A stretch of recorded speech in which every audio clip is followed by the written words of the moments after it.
AI tools వచ్చిన తర్వాత ప్రతిభావంతులు ఒక రకం భ్రమలో ఉంటే, ప్రతిభ లేని వాళ్ళు మరో రకం భ్రమలో బతుకుతున్నారు.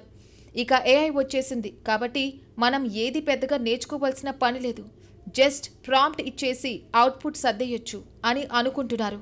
విషయాలు ఏవి నేర్చుకోకుండా కేవలం ఏఐతోనే అవుట్పుట్ తీసుకొచ్చేద్దాం అని అనుకుంటే వర్క్లో చాలా ఇబ్బందులు ఎదురవుతాయి. ఉదాహరణకి ఏమాత్రం ప్రోగ్రామింగ్ గురించి తెలియని వ్యక్తి ఒక అద్భుతమైన అప్లికేషన్ తయారు చేసేద్దాం అనుకున్నాడనుకోండి, అది సాధ్యం కాదు.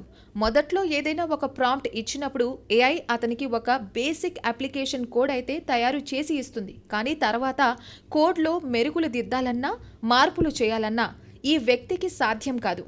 ఆ పనిని కూడా ఏఐకి అప్పచెప్పేయొచ్చు.